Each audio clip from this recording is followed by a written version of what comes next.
Good evening, I'm Ces Orenia Drilon. I'm Pauline Verzosa. And I'm Sean Yao. The big stories tonight.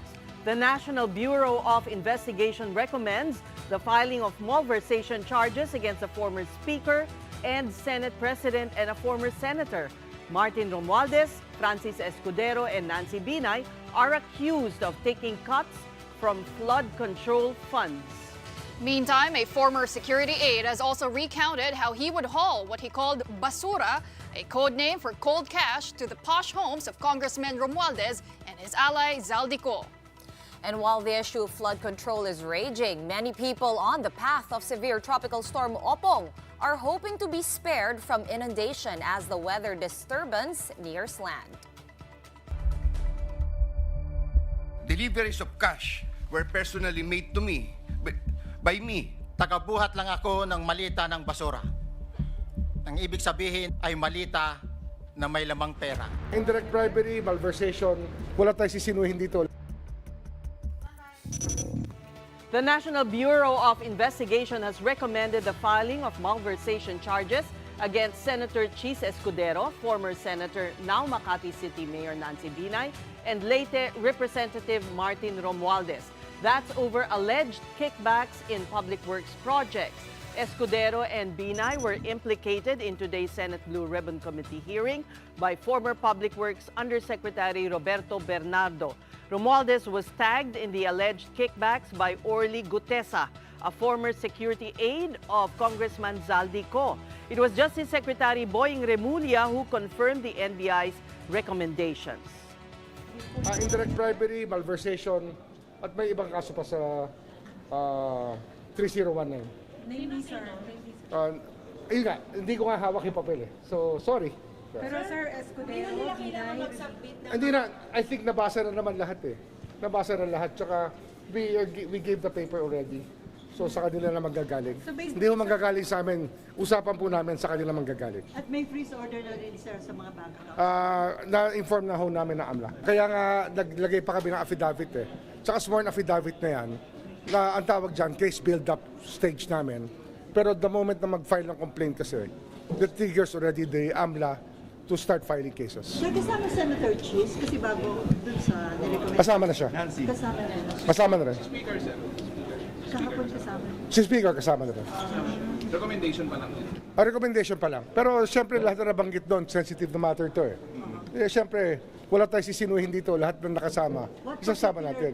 All of that, kasi malversation covers most of it eh, sa pera eh. Ang pinakamahalaga rito yung crime sa pera na talagang nawala sa bayan, yun talaga ang kasong ilalagay. Pwede rin naman ang plunder. Kaya lang siyempre, iba ang theory ng case of plunder at iba rin ang pag-prove diyan sa korte. Sir, may ebidensya talaga si Yusek, DPWH?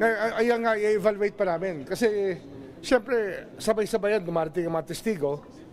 Kailangan din namin ng leeway para ma-evaluate namin na maayos.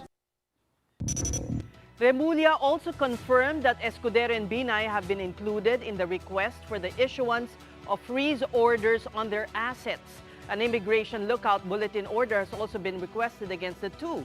Both Escudero and Binay have denied the allegations against them. Escudero says he has never had any contact with Bernardo and that it seems there is a well-orchestrated plan to attack the Senate and divert the public's attention from the real perpetrators.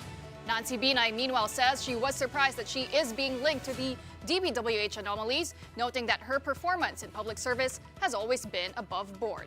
Congressman Eric Yap, who Gutesa accused of delivering money to Zaldy Co, denied the allegation as well. In his statement, Yap said he never accepted nor authorized the delivery of money in connection with flood control projects.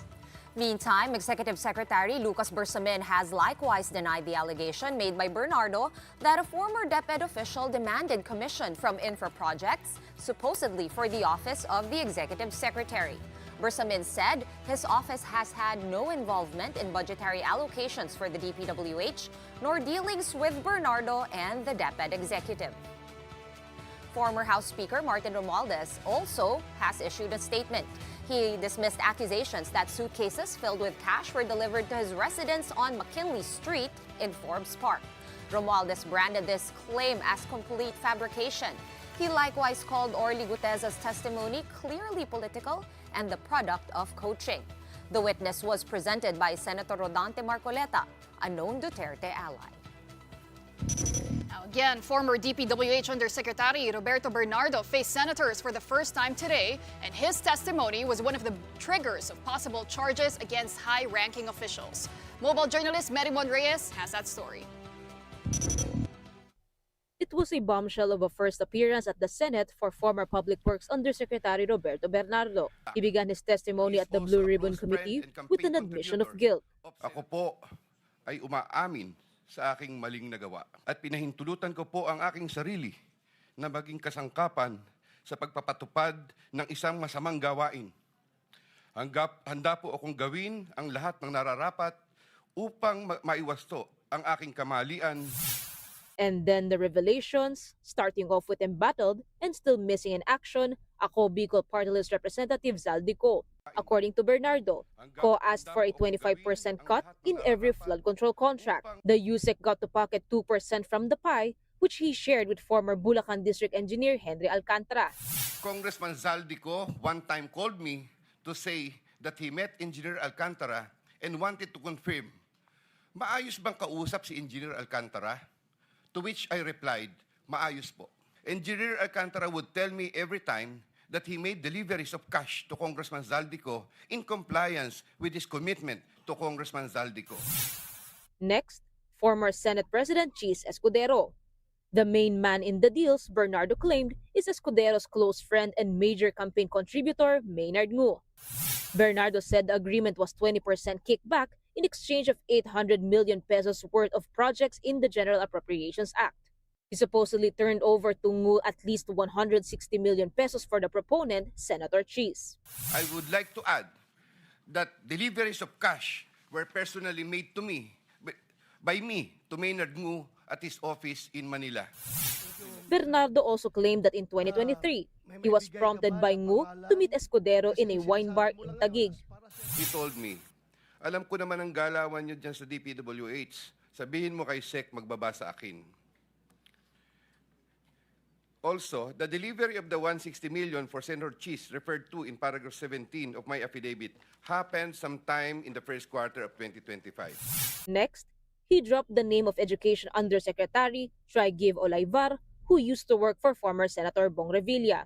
Their alleged deal, 15% kickback for projects worth 2.85 billion pesos, allegedly for the executive secretary. That's 427 million pesos. Bernardo is not sure if the ES mentioned is Lucas Bersamin. Sometime 2024, Yusek Olayvar personally called me for a meeting to discuss about unprogrammed appropriations, supposedly for the office of the executive secretary. Yusek Olayvar told me that the commitment is 15%. In his words, boss, 15 yan. Bernardo further claimed that former Senator Revilla directly asked for 25% so he could push for the projects. This was reportedly delivered in cash by Bernardo to the lawmaker who lost in the 2025 midterm elections. That Senator Revilla will appreciate additional contributions for his senatorial re-election bid. Engineer Alcantara collected the 25% commitment, or about 125 million, which was turned over to me and then delivered to Senator Revilla in his house in Cavite.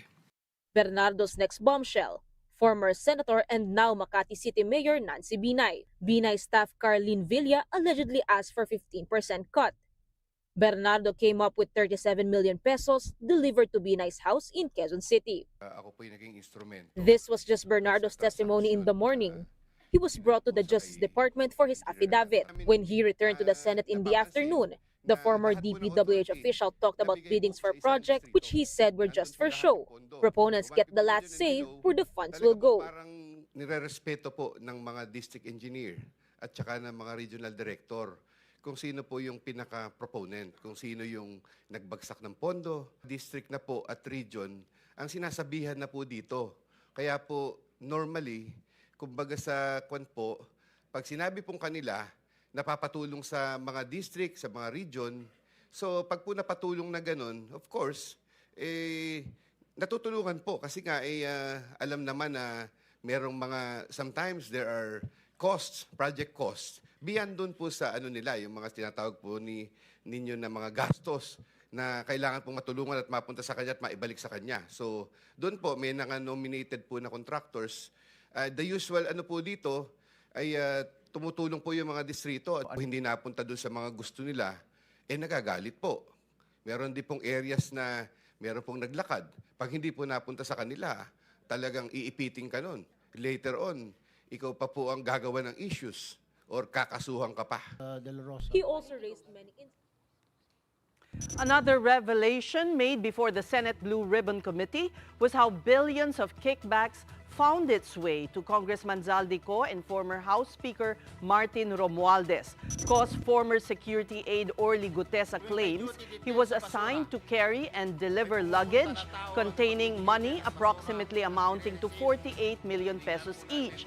These were delivered to the houses of Co and Romualdez. Tagabuhat lang ako ng malita ng basura. Ang ibig sabihin ng basura ay malita na may lamang pera. Ang bawat malita ay may lamang humigit kumulang 48 million pesos. Ang bawat malita ay may push-it na nakadikit na nakasaad kung magkano ang laman ng bawat malita. Gutesa further said that he delivered 46 pieces of luggage to Co's house. If we do the math, 48 million per luggage multiplied by 46 would amount to roughly 2.2 billion pesos. The money was initially brought to Co's house in Pasig, then on to Co's condo unit in Taguig. Nung part of December, sir, ng 2024, doon ko po na aktuhan si Congressman Yap na siya mismo ang nag-deliver. Pagkatapos, mabilang ang sinasakay namin sa mga sakyang patungo sa Taguig, dumidiretso kami sa basement upang maibaba ang nasabing basura at dalhin sa unit ni Congressman Zaldy Co. Gutesa also claimed that he also delivered money 3 times to Romualdez. The first delivery was 35 pieces of luggage, 12 for the second round, and 15 pieces of luggage for the third. And joining us on the show tonight is former Congressman and now Chief Communications Officer of the House of Representatives, Ace Barbers. Good evening and welcome to the show. Hi, good evening ladies and magandang gabi rin po sa ating mga kababayan. So, do we know, does the House leadership know where Zaldy Co is and how will he be compelled to return home? Well, the House of Representatives under the new Speaker, Speaker Boji, already issued a cancellation of his travel authority, meaning, this will be within 10-day period. So after this 10-day period expires, the travel outside of the country of Congressman Zaldy Co will not anymore be authorized by the House of Representatives. So that is that is the limitation of this travel authority is concerned. How would the logistics work out? Former Kong Ace or Spokes Ace, I'm not sure what to call you.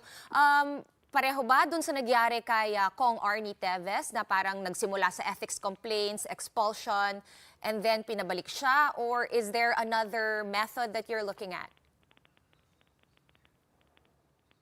Well, so far, because he left the country because medical examination abroad, for his illness. So I believe it would be dependent on the results of his examination as to when he will be fit to travel and when he will be back here. But as far as the authority is concerned, since the new speaker has already issued a cancellation of the travel authority, therefore, anything that would transpire after the 10-day period is not authorized by the House of Representatives. Pero alam po ba niya yon, attorney, na like, are you sure that he received the cancellation? Because I'm sure you saw all over social media, nahanap na po siya ng mga marites online, di ba? He's supposedly in Madrid right now. Yeah, go on. I think, actually, I have no idea whether alam na ito ni Congressman yung Marites nga, nalaman natin kung ano yung location niya. I wouldn't be surprised if this information regarding the cancellation of his travel authority has already reached Congressman Zaldy Co. Do you have a medical certificate? Because we're just relying on his word. Kung may medical reasons, anong ginagawa po niya sa Madrid, di ba? Parang nandun ba yung ospital? Yeah. Well, honestly, Ses, no, hindi rin natin alam kung ano yung latest status and whatever information related to his medical condition. And we'll be expecting information to be shared by his office soon, no? Especially after he is informed or he is aware already of the cancellation. So far, wala pang natatanggap ang Office of the Speaker. I really don't have any idea at the moment, ladies. And Kong, puntahan naman po natin the bombshells that were dropped today over the Senate's hearing. You have Orly Guteza implicating for the first time, lumabas na po ang pangalan talaga ni former Speaker Martin Romualdez. Have you spoken to him, sir? I know he did release a statement already, but have you talked to him since? We haven't spoken to each other yet, but he has already issued a statement vehemently denying all these allegations. And ika nga, sabi nga ni dating speaker, mukhang pilit na pilit, no, yung statement na inisyu nitong alleged witness na iniharap kanina, no. Mukhang meron daw semblance of coaching. Ika nga, medyo mayroon daw gumawa o kumbaga nag-coach, no, na maging ganun ang senaryo. Now let's go to more systemic issues of why these insertions happened in the first place. Any reforms being considered by the House so that this will be prevented? Well, right now, the first thing that the House did, no, is to implement reforms in the budget process or in the crafting of the General Appropriations Bill, no. We have already invited civil society groups, no, to be observers in the process. Everything, wala na po tayong sinasabing small committee because even during the BICAM, magkakaroon din ng transparency dyan. No? I'm sure we will welcome also the presence of some observers, especially in the BICAM. Or should there be a bicameral conference committee debate? But this new, this budget that you already approved is not free also from allegations that there may have been insertions because the practice is even before it's submitted to the House, the NEP, pinakialaman na po ng mga congressman. How do we know na hindi nangyari ito? Well, in fairness, ladies, no, hindi po pinakialaman pa ng the budget under the National Expenditure Program is submitted to the House, no? And it is presumed that when they submit the National Expenditure Program, ang nag-submit po niyan, yung mga ahensya ng ating gobyerno na patuloy. Okay, you're breaking up. Hello? Yes. The alleged ginalaw o yung minanipulate na ng Kongreso yan, yun na yung sinasabing insertions. Medyo choppy po. Attorney, sorry, can you move lang a little bit? Baka po sayang po yung sagot ninyo. All right, we'll just try to bring you back, former Congressman Ace Barbers, because the line is not very good. We thank you for your time. All right, well, what I was trying to ask actually was, before the NEP is even submitted, hindi ba? That's based on the testimony of all the resource. And even yung nakita natin, yung sinasabi ni Senator Ping, na may tumawag na kay Senate President Tito Soto kung may papasingit siya sa NEP, di ba? Yun yung nangyari, yung assistant daw ni former DPWH Yusek Cabral. So, itong pinasa nila, tainted na rin eh. Hindi lang yun, no? May nakita pa akong tweet kaya Professor Shelo Magno. Sabi nga niya, nilipat daw yung savings na ginawa ni Vince Dizon from DPWH to yung mga MAIFIP and yung mga ayuda programs. But I think we have... hello, Spokes Ace? Yes. Yes, you're back. Okay, I'm thank here. you. Actually, what we were referring to is this, what they call allocable or allocable funds na sineset aside na for the congressmen to play around with. This was acknowledged by most of the resource persons in the Senate Blue Ribbon Committee. Yes, yeah, I know. I heard about the statements made by these resource persons.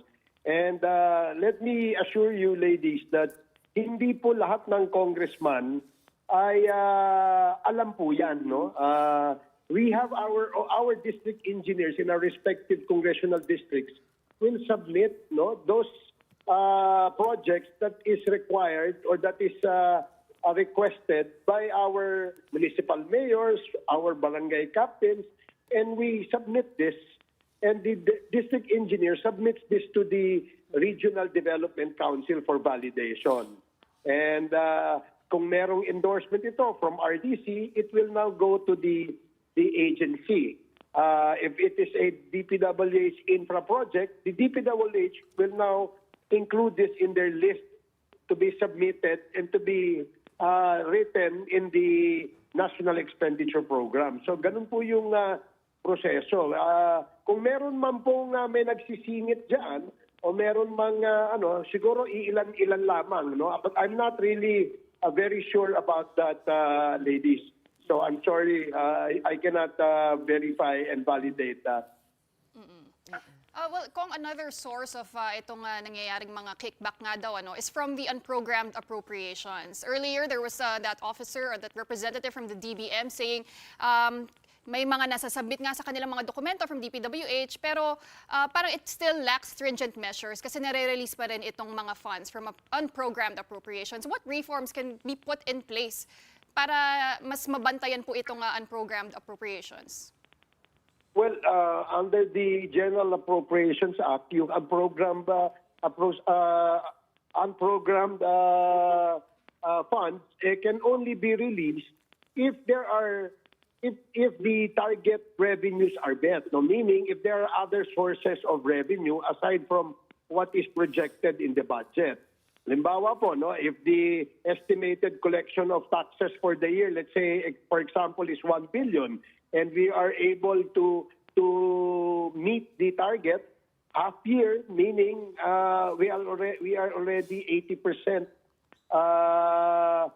within the period of 6 months. So pwede na nating gamitin yung sinasabing unprogrammed appropriation because there is a clear source of revenue that can be used for that.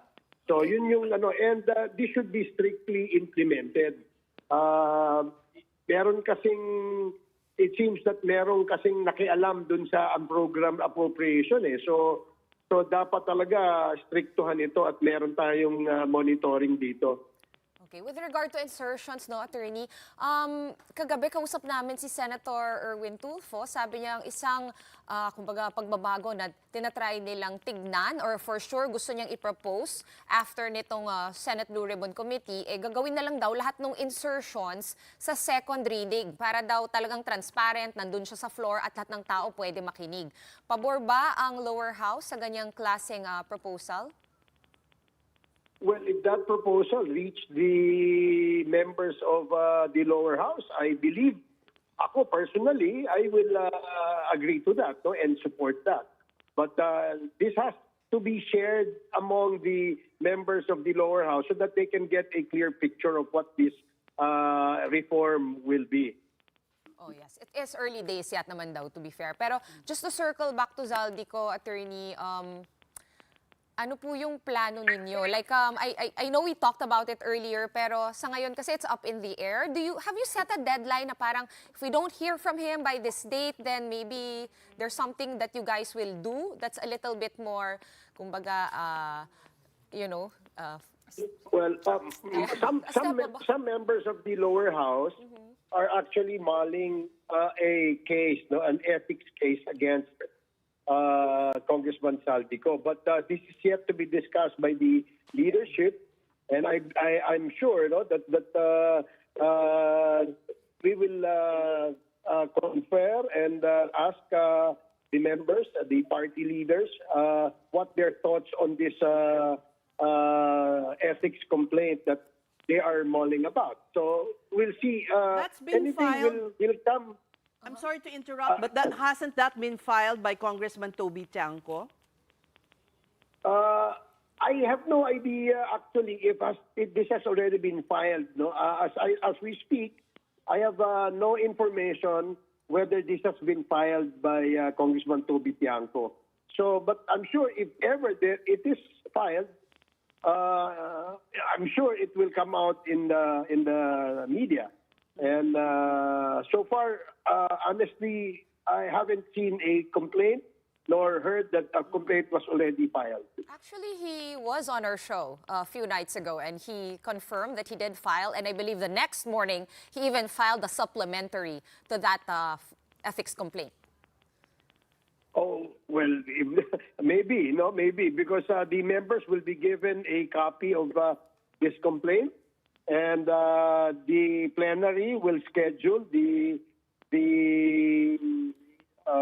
hearing of this complaint, and perhaps that's the only time we'll be able to say that there is indeed a complaint filed. The budget deliberations in plenary, because the committee has passed it, right? Has approved it, rather. How are they going? How are they proceeding? Well, so far, the first day, which is yesterday, went on smoothly. Most of the non-controversial agencies have been scheduled for the first day and on the second day, which is today. So far, smooth sailing naman. No controversies, no nothing. So we continue. The House has continued the deliberations and questions are raised by the members. So far, it is still smooth sailing, so to speak. And finally, what's the mood there? Because, you know, in the Senate, everybody's up in arms, accusing the resource persons of, you know, selectively accusing some personalities. And then is the House also awaiting with bated breath kung sino ang susunod na mapangalanan? Paano po bang mood dyan? Siguro, I don't see any tension at all at the moment, honestly. But of course, we will probably, as the revelation comes out, siguro that's the only time we'll be able to sense what the general sentiments of the lower house members are. But so far, we're very busy doing our job. The lower house is very busy doing its job, finishing the budget, because this is a very important piece of legislation. And then maybe later on, after this, we will be able to more or less see. Because, you know, in the lower house, they have already decided to stop the investigation of the Infracom. Right. So because we forwarded all the documents, all the evidence, even testimonies and transcripts of our resource persons to the ICI. We believe that there is a need to do that in order to assure the public that there will be no influence, no cover-up that will happen in the conduct of the investigation by the ICI. So there is a strong commitment of support and assistance to the ICI if ever they need this from the House. Finally, sir, one question na lang po. What is your take on restitution? Na kailangan ibalik lahat ng mga allegedly ninakaw na mga involved? And is the former speaker also willing to appear before the ICI? Well, una dun sa restitution. Of course, I will agree that there must be some restitution, no? Magsuli, hindi inyo yan eh. Isuli nila yan. No? Pangalawa, managot sila. Kasi hindi ibig sabihin na kapag ikaw ay nagsoli, you will be exonerated from whatever criminal act or offense you have committed. So managot ka. Let your lawyers do the work for you in the proper court. I'm sure the speaker also, because ngayon lang lumabas yung pangalan niya, no? Maraming mga haka-haka, maraming mga innuendos, pero ito directly coming from this witness na mukha namang na-coach, ika nga ni speaker, at mukha namang parang itinulak. You share that belief that he was coached? Well, honestly, I haven't read his affidavit. No, nor the way have he I was- seen him talking. But based on the news accounts, no, I believe that there could be some inconsistencies in his statements, based on what I initially gathered. So. All right, we thank you for your time. Chief Communications Officer of the House of Representatives, former Congressman Ace Barbers. And we're just going to pause for a quick break, but we have more stories coming up on the Flood Control Probe. When we return, this is the big story on One News. Stay tuned.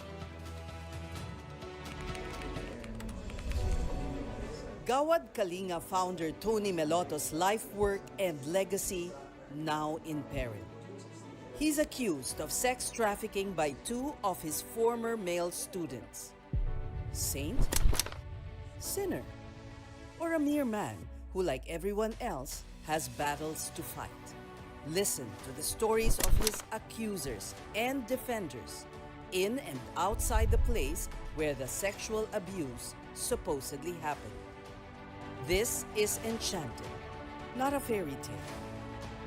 Catch it on Saturday, September 27 at 7:30 p.m. only on One News. All sides, all the time.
You're watching the big story here on One News.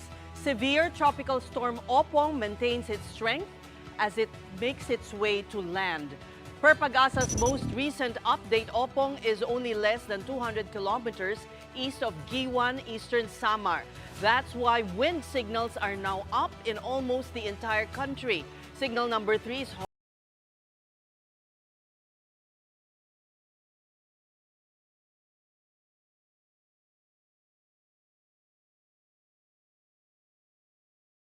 are under signal number 2, the eastern portion of Batangas, southern portion of Quezon, Camarines provinces, Albay, Catanduanes, the rest of Masbate, as well as Marinduque, Romblon, and Oriental Mindoro. Also under signal number 2, this time in the Visayas, are the central portions of eastern Samar and Samar, Biliran, and the northwestern portion of Leyte. Meantime, more areas are under signal number 1. In Luzon, there is the central and southern portions of Isabela, Quirino, Nueva Vizcaya, Ifugao, the southwestern portion of Mountain Province, Benguet, the southern portion of Ilocos Sur, as well as La Union, Pangasinan, Aurora, Nueva Ecija, Tarlac, Zambales, Bataan, Pampanga, Bulacan, Metro Manila, Rizal, Cavite, the rest of Batangas and Quezon, Laguna, Occidental Mindoro, Cuyo Islands, and Calamian Islands. In the Visayas, signal number 1 is up over the rest of eastern Samar, Samar and Leyte, southern Leyte, the northern portions of Cebu, Negros Occidental, Iloilo and Antique, Capiz, and Aklan. While in Mindanao, the islands of Siargao, Bocas Grande, and Dinagat Islands are all under signal number 1. Malacanang already ordered the suspension of all classes and government work in Metro Manila, Biliran, the Samar provinces, Masbate, Romblon, and Sorsogon. While classes, or only classes in all levels, are suspended for those in Aklan, Albay, Antique, Batangas, Bataan, the Camarines provinces, Capiz, Cavite, Catanduanes, Guimaras, Iloilo, Laguna, Leyte, Marinduque, Negros Occidental, Oriental Mindoro, Rizal, and Quezon. Pag-asa forecasts Opong to make landfall over northern Samar or the northern portion of eastern Samar by tomorrow morning before it goes up to the Bicol region and possibly make another landfall in Sorsogon by Friday morning. Pag-asa says it is highly possible that Opong will reach typhoon category.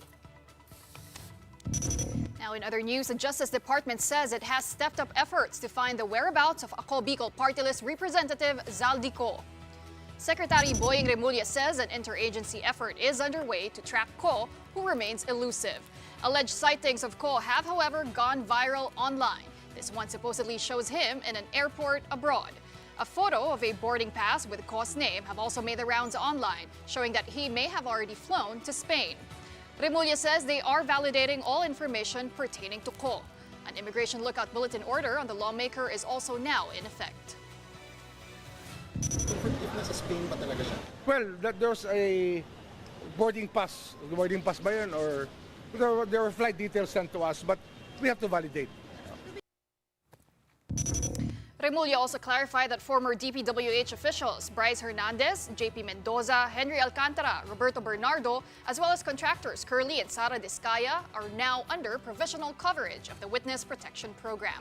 This means the DOJ will provide assistance limited to security and escort as investigations into alleged flood control anomalies continue. Remulla added that this coverage is meant to protect the witnesses from harm and not from liability. They apply to the witness protection. But for them to become state witnesses is another matter. So in provisional means they're not yet state witnesses, if there will be. But it's our duty to protect them because witnesses who will testify in a criminal prosecution for the government against the persons who violated the law need protection. And you're hearing this first on One News. The Malolos City, Bulacan RTC Branch 76 has issued an arrest warrant against Gawad Kalinga founder Tony Meloto. That's over qualified sex trafficking charges. One News obtained a copy of the arrest warrant, which was confirmed by one of Meloto's legal counsels, attorney Veronica Regina Soriano. She said that her client is prepared to face all allegations against him in trial. They are currently waiting for his medical clearance. Two young men filed the case, both former scholars of GK School, of Experiential and Entrepreneurial Development, or SEED. I was able to sit down with the complainants, the accused, Tony Meloto, and others who are key voices to this case. Their stories are all in the One News documentary called Enchanted, Not a Fairy Tale, Meloto and the Abuse Scandal. That special is airing Saturday, September 27 at 7:30 p.m. Now let's hit pause on the hard news and celebrate the achievements of two of our countrymen. Filipino tennis ace Alex Ayala is headed to the round of 16 of the 2025 Jingshan Tennis Open in China. Ayala defeated Belarusian Alyona Falay 6-3, 7-5 on Tuesday. Ayala quickly took the opening frame but got into a heated match in the second quarter. She will play next against Japan's Mei Yamaguchi. Meanwhile, Jessica Sanchez may have lost the American Idol, but it turns out she's destined to win America's Got Talent. Americans voted for Sanchez as the season 20 winner, beating improv rapper Chris Turner. Sanchez belted Bruno Mars and Lady Gaga's Die With a Smile. She takes home $1 million in cash prize. So great for her to win, and she's pregnant. Yeah, yeah.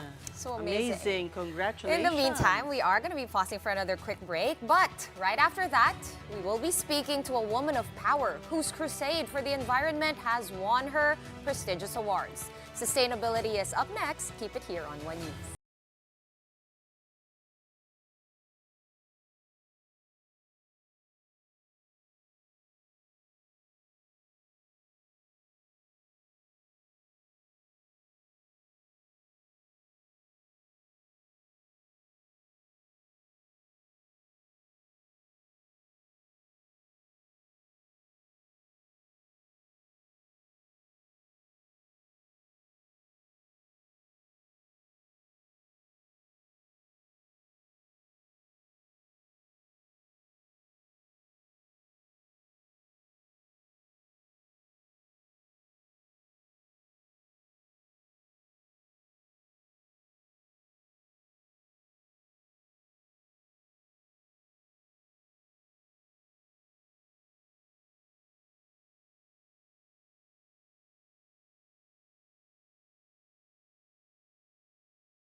We delve deeper into the advocacies of Dr. Decibel Faustino Eslava, from Project Saray Centro to Pamana, a driver of smart agriculture and responsible mining that helped countless people. Dr. Eslava, who teaches at the University of the Philippines, Los Baños, joins us via Zoom. Good evening, Doctor. Welcome to Sustainability.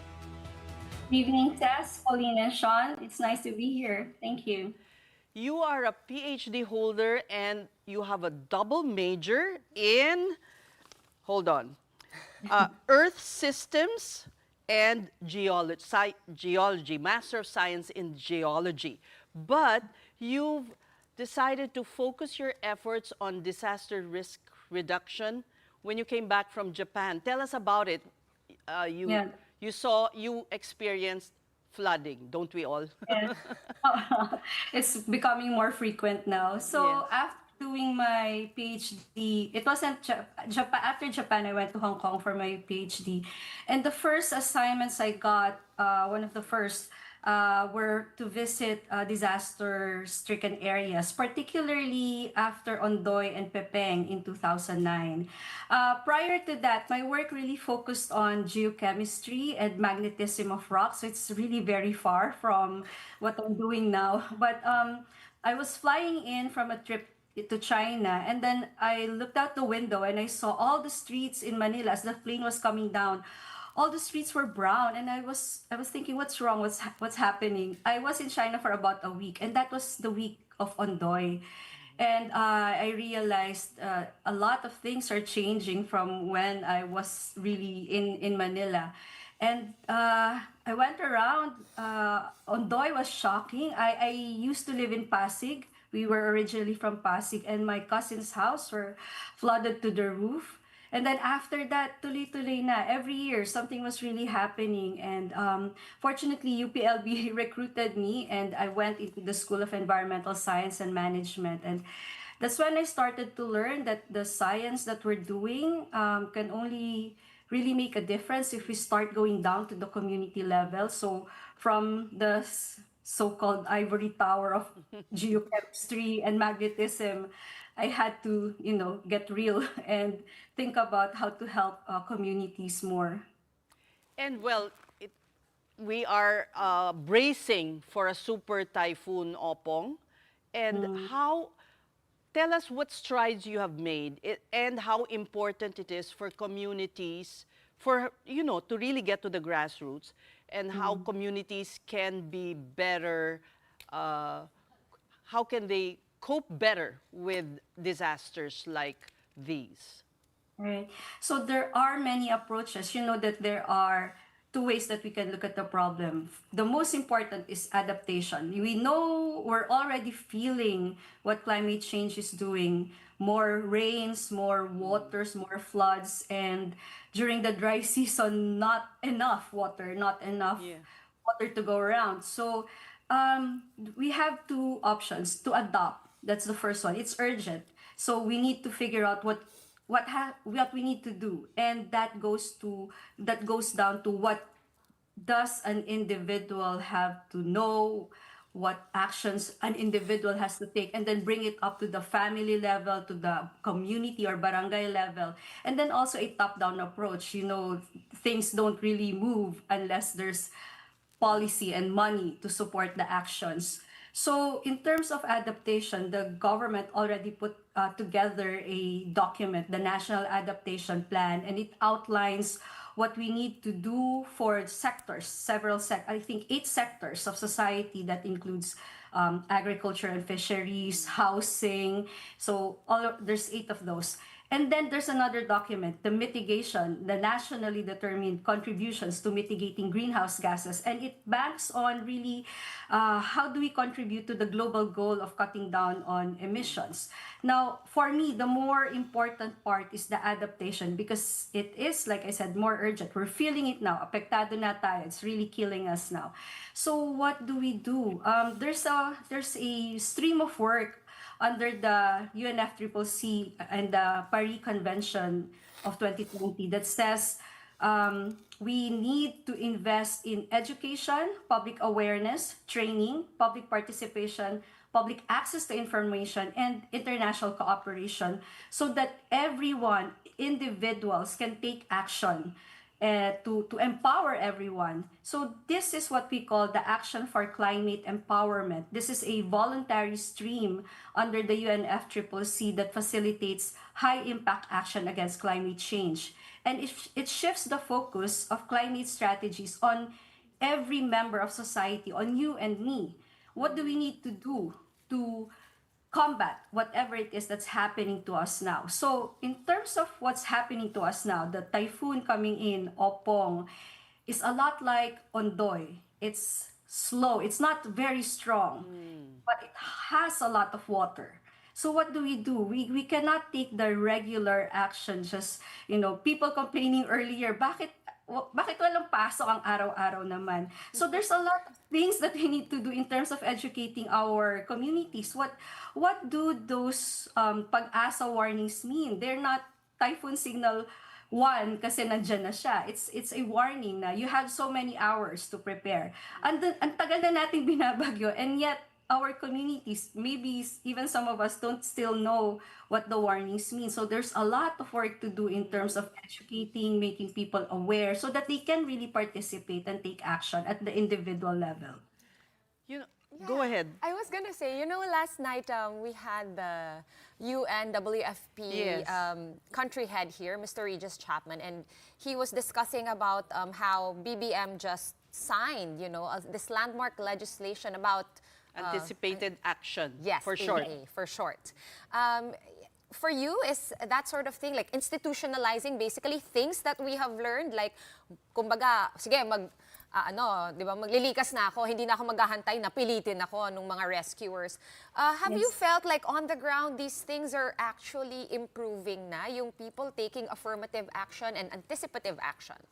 Yes, that action, that group of work that you described is what we call anticipatory action.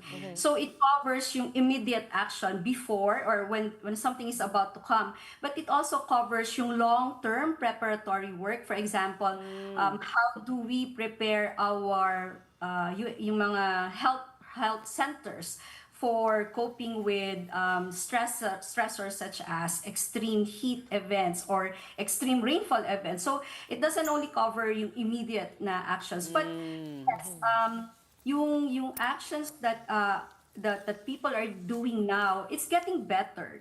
People are, first, they're listening to Pag-asa now. Pag-asa receives less bashers now, I think. And people curious about, they're asking bakit merong signal tapos meron pang hiwalay for rainfall. So just the fact that people are asking means that they're trying to understand the information that's being put forward for them. So that's a lot of those are some of the changes that are happening, but there's still more that we need to do. There was a survey conducted among students and then also other older members of society, asking them if they are aware of what climate change is, what disaster risk is, what disasters and hazards are, how they're different. So a lot of the students answered they're aware, but they feel that they're not technically equipped. When the same questions were asked of teachers, they're aware, but when they were asked to define what climate change is, less than 30% were able to correctly describe what climate change is, what hazards are, what disasters are. So there's awareness, but there's not enough correct information going around. So the ACE strategy that we're developing, and we're co-developing this with the Department of Environment and Natural Resources and the Climate Change Commission. So we're putting together, we did several surveys of national government agencies, and even in our agencies, we found a very low level of correct awareness. There is awareness, but it's not always correct. So if you don't know something the proper way, the correct way, you don't know enough about it, then you cannot take proper action to address it.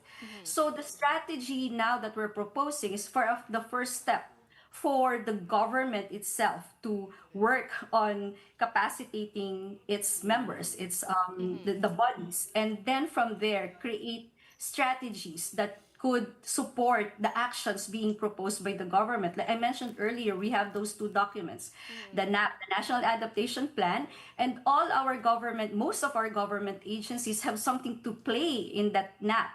And then also the NDC, the Nationally Determined Contribution. So if they all have roles to play and they don't know about it, then who's going to play the part?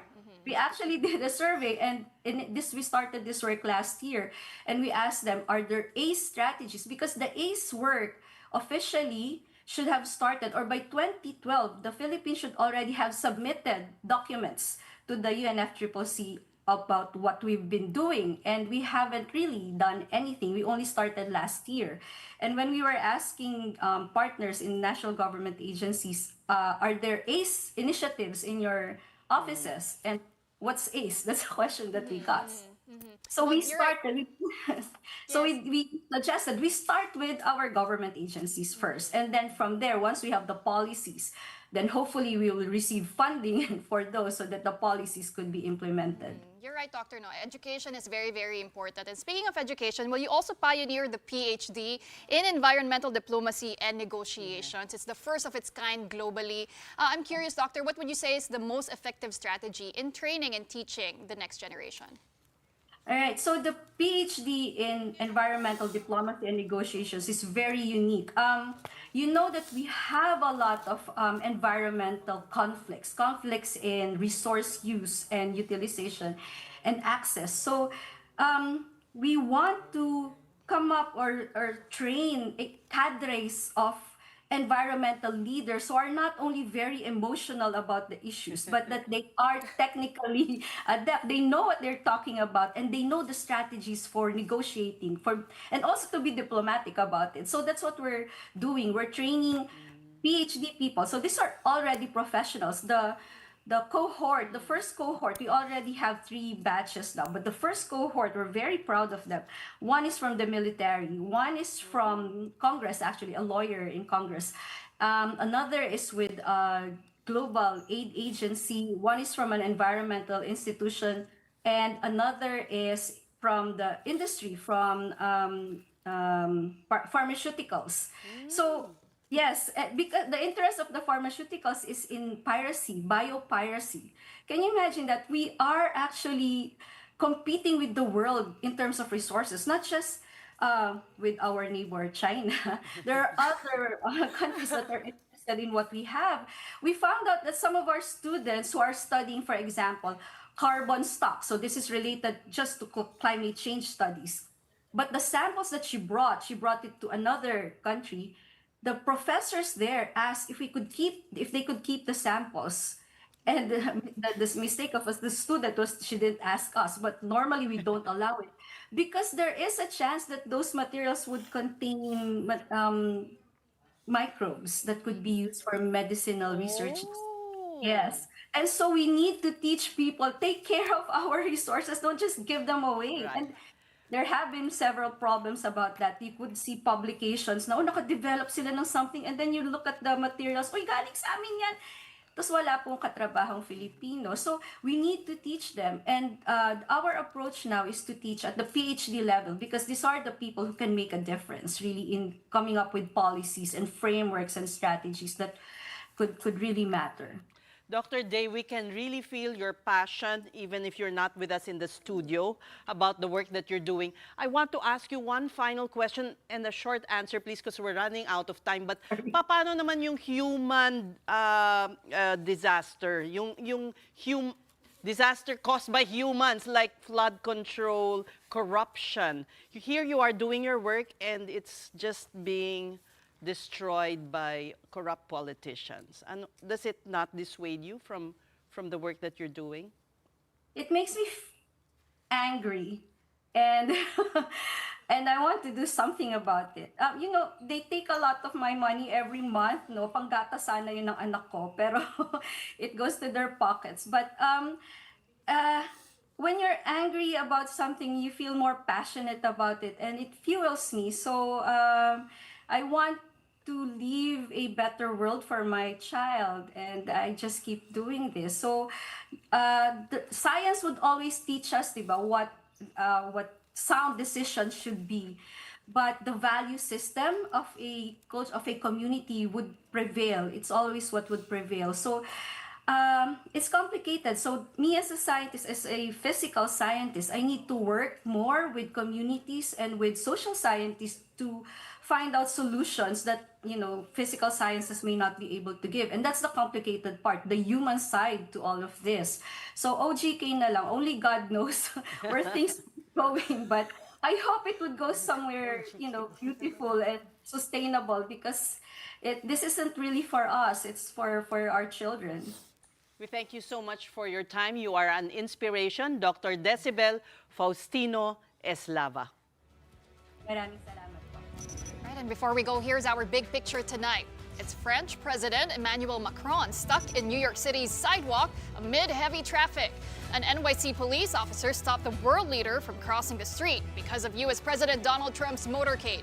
In jest, Macron invited the cop to a negotiation, which is a light-hearted reference to negotiations he and other leaders are engaged in this week for the annual United Nations General Assembly at the Big Apple. Forced to wait at the barricade, Macron then rang Trump, and here's how that quick phone call went. Now I have 10 people with me. I go to the French embassy. I know. I'm sorry, President, I'm really sorry. It's just that everything's in frozen right now. There's a motorcade coming right. That's why. Oh, sorry. If you don't see it, let me cross. I negotiate with you. No, it's just not that.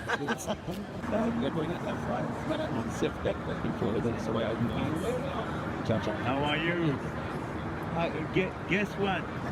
I'm waiting in the street because everything is frozen for you. Are you sorry? That's because it's one good thing you got to go. I don't know, it's still 3 or 4 in the afternoon. But I would love if we can. Yeah, I know, I will follow.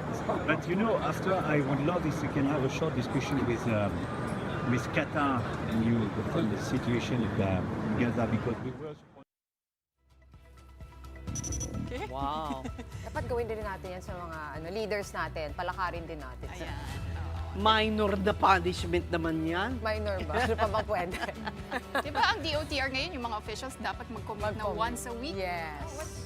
Follow up din natin yan. Follow up natin. Kaso meron silang helicopter, Learjet, etc. Nasaan? Ang tanong nasaan yung mga yon? Hinahanap pa. Alright, and that will do it for us on The Big Story this Thursday. Thank you so much for watching. We are One News, all sides, all the time. We'll be back here tomorrow at 7:30. See you then. Have a good night.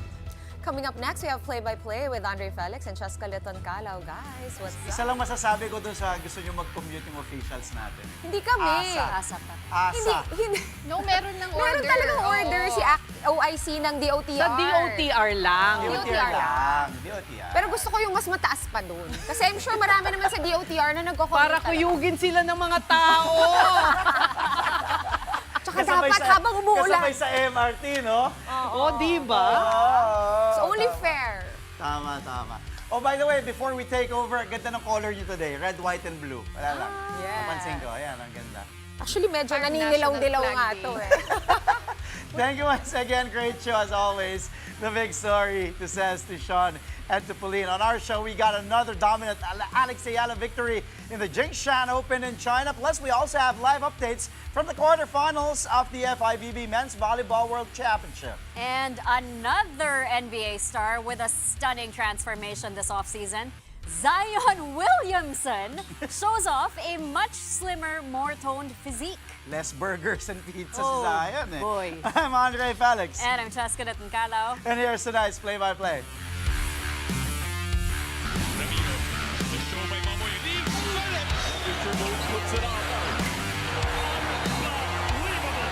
On the left side. Oh, the pass! Stuck in another one. Bakunas, we